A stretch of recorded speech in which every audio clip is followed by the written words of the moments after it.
On vous souhaite la bienvenue à ériclatour.com, une émission entièrement dédiée à la ville de Saint-Jean-sur-Richelieu, aux affaires municipales et surtout au bilan politique avec la mairesse Andrée Bouchard.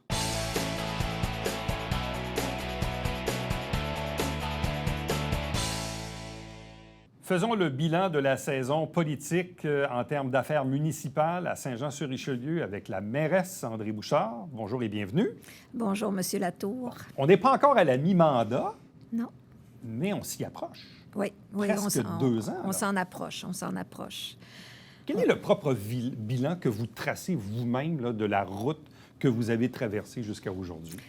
D'entrée de jeu, je vous dirais que ça fait pas encore 2 ans, ça fait un peu plus qu'1 an et demi. Mais mon bilan personnel, c'est un bilan de fierté. On avait manifesté au début, quand on est entré à la ville de Saint-Jean, qu'on voulait changer le climat, ce qu'on a fait. Je pense qu'on n'a jamais tant reçu de ministres à Saint-Jean-sur-Richelieu que depuis 2021. Il y a aussi le fait, muni d'une stratégie de développement durable, on a fait un plan, on a complété un plan, on a écrit un plan stratégique l'année dernière avec une participation des citoyens, des employés et de plusieurs organisations. Puis, pour se doter d'une vision sur 10 ans, ce qui, à mon avis, est une avancée pour une ville de 100 000 de population. Mon constat, c'est qu'on était... puis je ne veux pas décontextualiser les décisions qui ont été prises avant, mais on gérait vraiment beaucoup à la petite semaine ou par district ou par décision momentanée sur le coup, alors que là, je pense qu'il faut se doter d'une vision grande ville, mais qui ne nous empêchera pas de bien traiter les citoyens des districts. Vous dites il faut se doter d'une vision. Oui. J'en déduis qu'on a commencé, mais qu'on ne l'a pas encore au complet, là, cette vision globale de ce qu'on veut faire de Saint-Jean-sur-Richelieu pour les 10, 20, 50 prochaines années. On le sait où est-ce qu'on veut s'en aller. On sait qu'on connaît les limites, par exemple, de nos infrastructures. Ouais. Mais justement, on est en train de... On a fait, dans la dernière année, un plan directeur sur les bâtiments municipaux. On va avoir un plan directeur de l'eau. Dès l'automne, on va commander un plan d'urbanisme qui va vraiment nous dicter ce vers où on va s'en aller.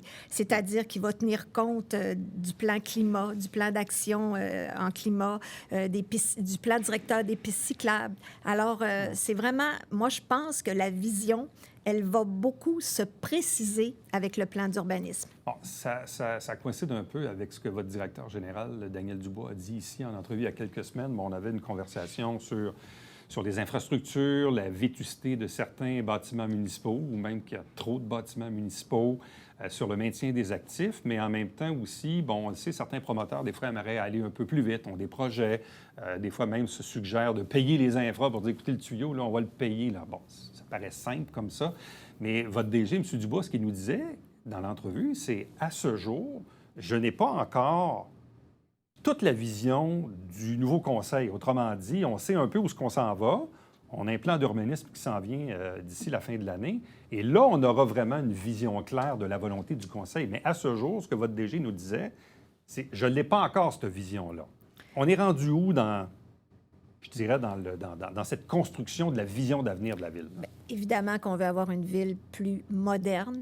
Puis on s'entend qu'on fait avec l'héritage qu'on a actuellement. Mais tel que je vous ai dit, vraiment, le plan d'urbanisme qui va être commandé cet automne, avec toute la réalité qu'on a actuellement, puis les besoins des citoyens, ça va venir préciser cette vision-là. Bien, vous-même, quand vous regardez ça là, du coin de l'œil, là, le Saint-Jean là, des années 2050, vous le voyez comment, là? M. Dubois disait, est-ce qu'on veut une ville de 120 000 habitants? Est-ce qu'on veut une ville de 150 000 habitants? Est-ce qu'on veut construire en hauteur? Est-ce qu'on veut arrêter de construire? Est-ce que vous-même, vous avez déjà une pas pire idée du filon d'avenir de la ville? Bien, le filon d'avenir, d'abord, c'est on va avoir un plan particulier d'urbanisme pour le vieux Saint-Jean, pour le centre-ville Saint-Jean-Iberville. Alors ça va venir dicter aussi de quelle façon on va être capable d'articuler les milieux de vie autour de ça. Puis je pense que c'est à partir de ce moment-là qu'on va être capable aussi de décider, il faut-tu faire plus de stationnement, il faut-tu... C'est toutes ces questions-là qui font vraiment partie d'un grand ensemble. Il y a visiblement un enjeu d'infrastructure au-delà du maintien des actifs dont on pourra reparler.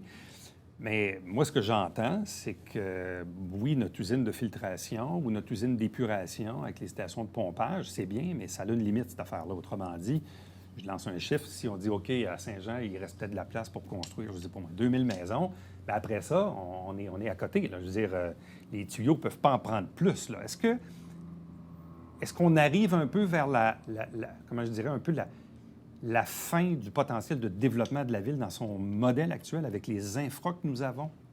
Dans son modèle actuel, je dirais qu'il nous reste quand même de la capacité pour quelques milliers de portes. Oui, c'est ça. Quelques milliers de portes, ça, il nous reste cette capacité-là.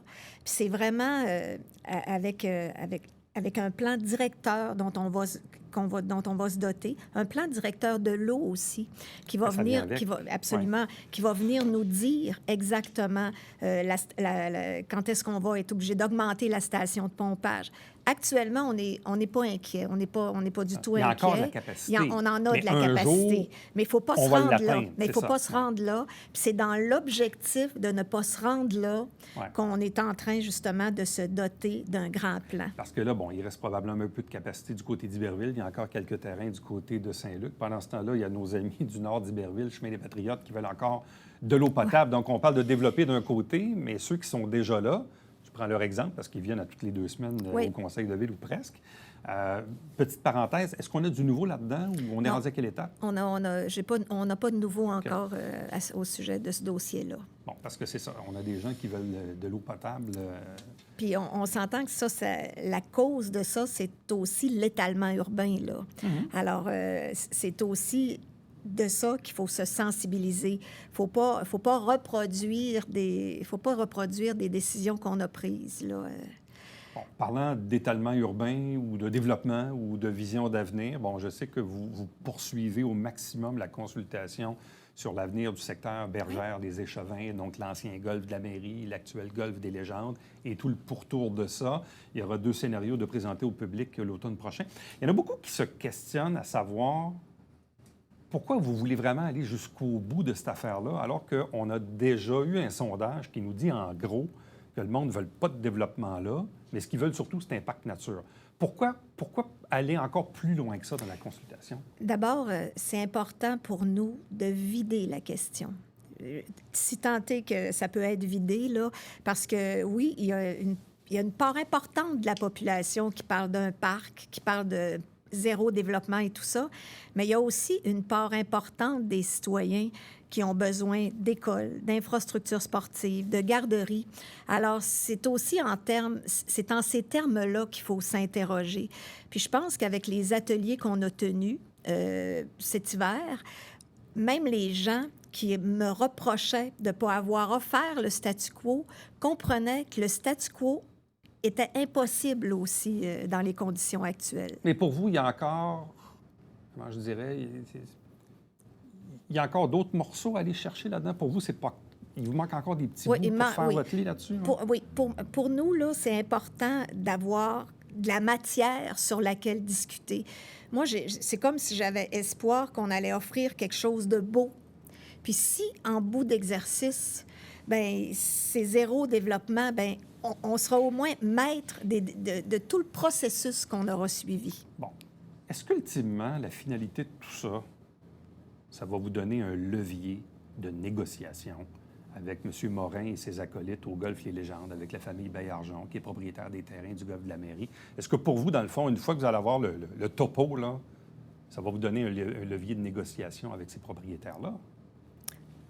Personnellement, on n'a pas commencé à discuter avec ces propriétaires-là, mais je suis certaine qu'ils suivent le processus du coin de l'œil, eux autres aussi, parce qu'ils en avaient fait des sondages, ils en avaient fait des propositions aux citoyens. Si un projet, un jour, il va y avoir du dézonage. Absolument. Puis si un jour, la Ville décide d'acquérir des terrains, bien, vous allez devoir négocier avec les propriétaires actuels. D'où l'importance d'avoir des plans, d'avoir des projets à soumettre à la population, puis des projets avec des coûts aussi. aussi, là, parce qu'on s'entend qu'il y aura certainement, on parle d'acquisition, on parle de construction, on parle de développement, même juste pour des écoles, il faut prévoir des acquisitions. Bon, parlant d'école et parlons de développement, transportons-nous toujours à Saint-Luc, mais du côté de l'île Sainte-Thérèse, le fameux boisé, l'ancien terrain de camping, entre autres la fameuse Pinède que tout le monde veut bien préserver.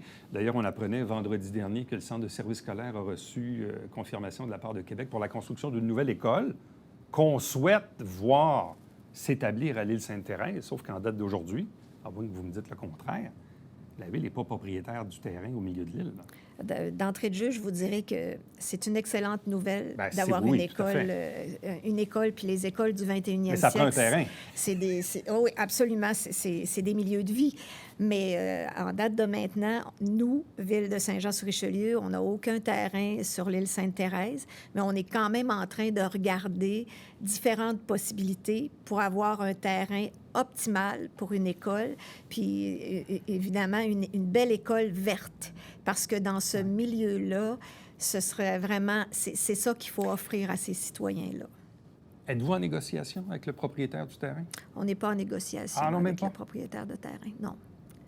Non, puis ce que je souhaiterais transmettre aussi comme message, c'est que j'aimerais bien, Ville de Saint-Jean-sur-Richelieu, être impliquée dans les décisions du Centre de services scolaires pour ce qui est de la construction d'une école. Parce que là, eux autres, ils ont comme une confirmation pour bâtir une nouvelle école. Idéalement, ils veulent que cette école-là s'établisse sur l'île Sainte-Thérèse, ce que vous souhaitez aussi, je pense. Oui. Mais si on n'est pas capable d'acheter le terrain parce que le prix n'a pas d'allure, c'est quoi l'option B? On l'installe sur le côté Jean Talon? À ce moment-ci, les négociations étant pas commencées, moi, je pense qu'il y aura certainement moyen de négocier. Puis pour les gens qui sont propriétaires des terrains, bien, c'est une bonne nouvelle, je pense, d'avoir une école sur le territoire. OK. Bon. Ça fait quelques fois qu'on parle d'acquisition potentielle de terrain. Ça, c'est des nouveaux actifs. Puis il faut maintenir ceux qu'on a déjà. Je sais que vous allez voter là, dans les prochaines heures le programme triennal d'immobilisation. C'est un élément important. Il y a le budget qu'on vote à l'automne, mais il y a le fameux PTI, là, le programme triennal d'immobilisation. Puis c'est normal que sur 13 élus, on n'est peut-être pas tout le temps d'accord sur les endroits qu'on doit mettre l'argent, parce qu'il faut maintenir les actifs, mais il faut aussi avoir de l'argent pour des projets futurs, dont, exemple, acheter des terrains. Êtes-vous confiante de faire adopter votre programme triennal d'immobilisation unanimement, ou si vous sentez qu'ultimement, il y a encore certains déchirements dans les choix que les élus doivent faire? Je dirais pas des déchirements, mais il y a quand même encore des réflexions en cours. On a eu des réunions au comité des finances. On en a eu en plénière. On a fait une réunion d'équipe aussi sur le sujet. Alors, on s'est entendu sur la majorité des items du PTI. Puis je dis vraiment la très grande majorité des items, là, parce qu'on a un conseil qui voit la ville de Saint-Jean-sur-Richelieu davantage que du tiraillement entre les districts. Ouais. Maintenant, est-ce qu'il y a... Je sais qu'il y en a quand même qui sont en réflexion, mais j'ai confiance, moi, qu'on est capable de voter le PTI probablement unanimement. Ah oui? OK. Boulevard Saint-Luc, l'urbanisation, là, le bout qui reste là, entre Gertrude Lafrance et Jean Talon, là, l'ancien tapis décor, ça va se faire, ça? Ça devrait se faire. Vous êtes confiante? Je suis très confiante. Ouais? Oui, je suis très confiante. Puis les citoyens nous le disent. On passe là régulièrement. On s'entend que c'est un boulevard stratégique, le boulevard Saint-Luc. Alors, ça va se faire. Bon, la passerelle Normandie, qui a été construite en 1974. J'étais tout jeune, puis on était tout excités de pouvoir aller de l'autre côté. Puis après, il y a eu le carrefour dans les années 80. Mais bon, là, les coûts ont explosé, comme tout dans la société. On est rendu à pas loin de 18 millions, mais en même temps, s'il faut la remplacer, il faut la remplacer. Ça, il n'y a pas vraiment de débat là-dessus, je présume. Vous savez, on a déjà 1 million d'investis dans cette passerelle-là, que ce soit pour les avis et tout ça. Ça s'inscrit tout à fait dans la stratégie de développement durable, là, puis la mobilité active entre ces deux secteurs-là. Alors, la passerelle, ça fait pas nécessairement... il va y avoir une passerelle Normandie. Ça va se faire, ça. Bon. Ça devrait se faire. Puis l'autre passerelle, là, celle entre les deux Saint-Luc, qu'on parle depuis 30 ans. Oui, on en parle depuis 30 ans. On en parle encore. On va encore en parler? On en parle On va-tu faire encore. une autre élection là-dessus? On en parle encore. Ouais. Bien, on s'entend que c'est attaché aussi au développement ou aux travaux qu'on fait sur le PPU de Saint-Luc, là. C'est attaché à ça. Ça va ensemble. Ça va ensemble. OK. Bon, je reviens au maintien des actifs, parce que votre directeur général qui était ici en entrevue il y a quelques semaines dit, écoutez, j'aimerais ça amener tranquillement les élus à se dire, écoutez, oui, il faut avoir de l'argent pour les nouveaux projets, mais on a une ville vieillissante, il y a eu du sous-investissement, on a peut-être même trop de bâtisses, il faudrait peut-être même en vendre. Il y en a qui n'arrachent pas à peu près. Est-ce que le conseil a fait un peu son lit sur de la vente d'immeubles et ou de l'investissement sur le maintien des actifs? Ça fait juste quelques mois qu'on a eu le dépôt de ce plan-là pour les édifices municipaux.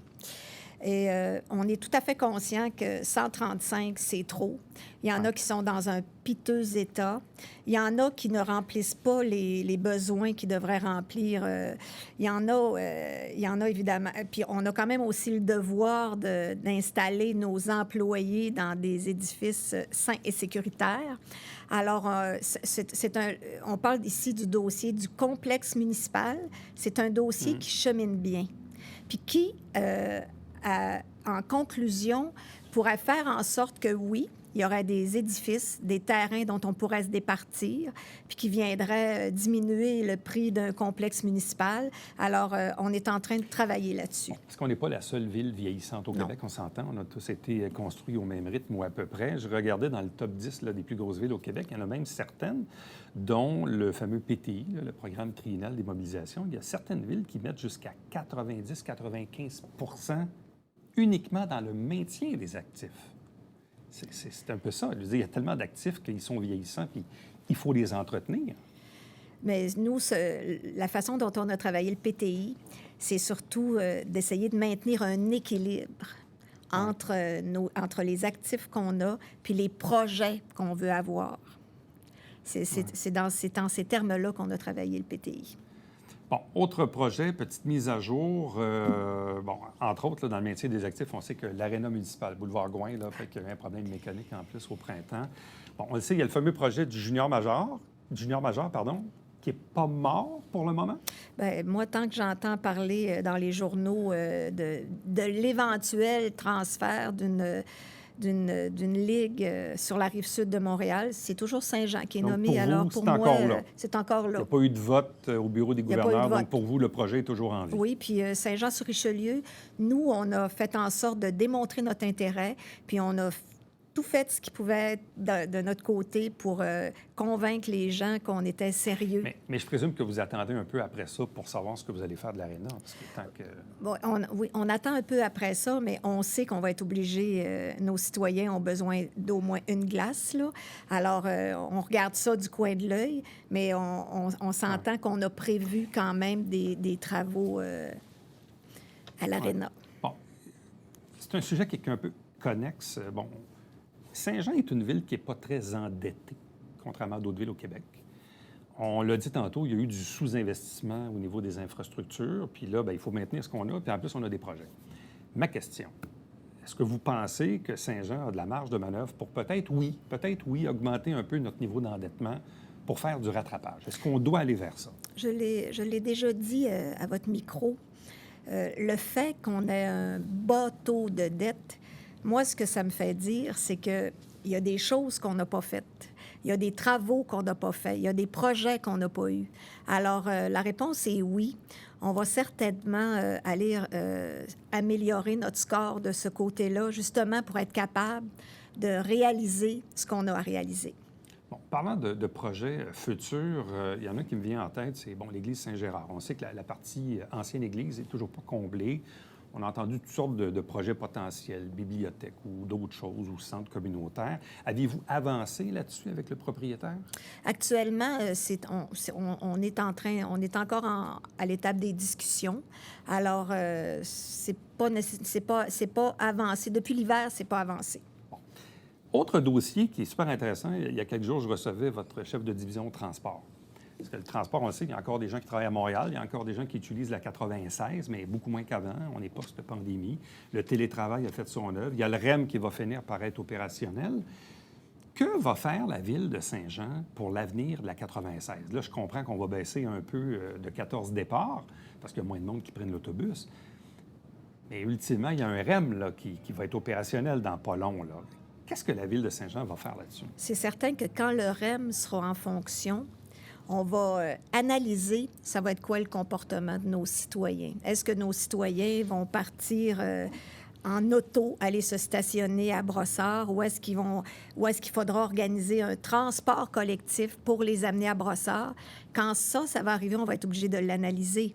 Mais à ce moment-ci, c'est encore la façon dont on traite le transport en commun qui est le plus efficient pour les citoyens. Donc, ce que j'en comprends, c'est que à ce moment-ci, c'est difficile d'évaluer ce que les gens vont faire. C'est difficile. Ils vont-tu prendre l'autobus? Ils vont-tu se rendre là en auto? On ne le sait pas trop, là, dans le fond. On ne sait pas que le comportement Puis j'ai l'impression qu'ils vont certainement l'essayer. Ouais, au début. Les gens vont faire des essais, puis ils vont réaliser si ça leur prend trop de temps ou si... Est-ce que le nombre de cases de stationnement à Brossard sera suffisant? Ça, je ne sais pas si ça a été calculé. Il y a un enjeu là-dessus aussi. Alors, à mon avis, il y a un enjeu. Si les gens sont stationnés... Ça va être vraiment à l'essai, là. C'est pour ça, on ne peut pas faire de prospective. Si on a déjà une baisse d'achalandage, si en plus, il y a des gens qui commencent à utiliser le REM, bien, l'achalandage de la 93 va juste baisser encore plus. Là. Oui. Alors, ça va être à ce moment-là que ça va être important d'avoir une analyse rigoureuse. Bon, on le sait, Saint-Jean franchit le cap du 100 000 habitants, là, ce qui vient avec une panoplie d'obligations à la police. Ombudsman, avez-vous fait du chemin là-dessus? C'est plutôt un vérificateur général. Pardon, Oui, on a fait du chemin. On fait affaire avec l'UMQ pour ce qui est d'un comité de sélection, parce que c'est pas un corps d'emploi qui est très, très... Tu sais, il y en a 10 au Québec, là. Mais êtes-vous sur le point de faire une embauche? Alors oui, on a un comité de sélection qui est prévu au début juillet. Alors, l'embauche devrait se faire dans le courant de l'été. Prochainement. Bon, il y a aussi l'ajout des 2 nouveaux districts électoraux. Je comprends que les élections sont dans plus de 2 ans, mais il y aura aussi l'obligation du district numéro 13 et 14. Oui. Ça aussi, ça va venir dans les plans assez vite. Là. Oui, puis ça, c'est inscrit dans la loi. Les travaux relativement au nouveau district, au redécoupage de Saint-Jean-sur-Richelieu, ça va se faire à compter de 2024. Bon, et là où je veux vous entendre, et c'est pourquoi je fais référence aux 100 000 de population, vous avez réclamé, et probablement à juste titre, parce qu'on sait qu'à l'UMQ, à l'Union des municipalités du Québec, il existe un top 10 des villes. Bon, Saint-Jean est la 11e, mais Saint-Jean est dans le top 11 des villes de 100 000 habitants et plus. Vous désiriez, disons, être incluse au party, ce que je comprends, là. Vous vouliez faire partie des discussions avec les autres, là. Absolument. Je voulais faire partie de la conversation parce que les enjeux de Saint-Jean-sur-Richelieu sont les mêmes que ceux de Terrebonne, que ceux de Lévis. De Trois-Rivières, Sherbrooke, Saguenay, Gatineau. Absolument. Puis je pense que c'est tenu en compte. J'ai pas encore eu nécessairement de rencontre. Toutefois, même cet après-midi, je reçois le président de l'UMQ, Martin Danfous, qui vient nous visiter à Saint-Jean-sur-Richelieu. Mais ça n'a pas été trop difficile de les convaincre d'ajouter une municipalité à ce top 10, qui est maintenant un top 11? Là? Non, ça n'a pas été difficile du tout. Ça allait de soi. Bon. Qu'à 100 000 de population... Qu'est-ce que ça va changer pour vous de faire partie de ces discussions-là? Bien, moi, je pense qu'on a tous des défis de grandes villes. On parle d'itinérance, on parle de protection du patrimoine, protection de l'environnement. Alors, je pense que c'est de s'outiller avec des municipalités qui jasent ensemble déjà, puis qui ont peut-être des bonnes pratiques. Moi, je vois ça comme un échange de communautés d'apprentissage. Bon. Et l'autre dossier, évidemment, on le sait, un gros événement qui s'en vient au mois d'août, c'est l'International de Montgolfière, qui a été réduit de 9 à 7 jours, espacé évidemment que les 2 fins de semaine. Il y aura quand même une présence ballon le lundi, mardi, mercredi. Il y a eu quand même des gros enjeux dans les derniers mois sur le plan administratif, la gouvernance et tout ça. Où en sommes-nous avec l'International de Montgolfière en date d'aujourd'hui? En date d'aujourd'hui, je pense que tout va bien à l'International des Montgolfières. La directrice générale, je l'ai rencontrée d'ailleurs la semaine, je la rencontre régulièrement, mais je l'ai rencontrée la semaine dernière. Puis je pense que tout ce qu'il y a de communication à faire, ça se passe bien. Je pense qu'on aura un bel international des Montgolfières, d'autant plus que l'international sort des murs. L'international offre des activités dans les municipalités de la MRC du Haut-Richelieu. Puis ça, pour moi, c'était important que les Montgolfières aillent à la rencontre des citoyens. On le disait tantôt en début d'entrevue, on s'approche du fameux 2 ans. Donc, on va être à la mi-mandat, on va être même à 2 ans de l'autre élection. Vos adversaires, probablement, vont être un peu plus visibles sur la place publique. Là. Ils mettent des belles photos, mais un jour, ils vont sûrement aussi discourir avec vous, soit en entrevue ou dans les assemblées du Conseil. Comment vous voyez la deuxième moitié de votre mandat? La deuxième, on a travaillé fort la première moitié du mandat en appropriation des informations du passé et tout ça. Alors moi, je m'attends à ce que durant la deuxième année du mandat, il y ait des choses qui apparaissent. On a parlé du centre de congrès. J'aimerais ça que l'année prochaine, ce soit un peu plus tangible, pas qu'il soit construit. Des nouveaux logements? Des nouveaux logements. Ouais.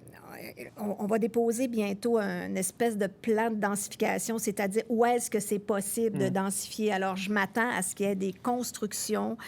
C'est à ça que je m'attends, là. Oui. Parce que la pénurie de logements, ça aussi, c'est un drôle d'enjeu. Ça m'habite depuis le jour 1 de mon élection. Le logement, pas nécessairement le logement en général, mais le logement abordable, entre autres, là, ça demeure majeur. André Bouchard, merci beaucoup. Merci. Bon été, des vacances? Bon été. Mes vacances au mois de septembre. Ah, septembre. Ah, il y a trop de belles choses à Saint-Jean-sur-Richelieu durant l'été. Merci beaucoup, bon été. Restez avec nous, on vous revient après ceci.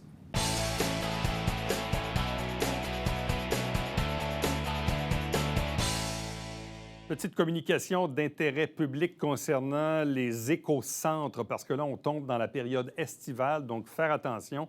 Il y a du changement dans les horaires pour l'écocentre qui est à l'intersection Godette-Grand-Bernier, secteur limite Saint-Jean-Saint-Luc, puis l'autre, évidemment, du côté du parc industriel d'Iberville. Donc, tout simplement, allez consulter compo.qc.ca pour vous informer sur les nouveaux horaires de l'été pour les écocentres. À demain. Bye bye.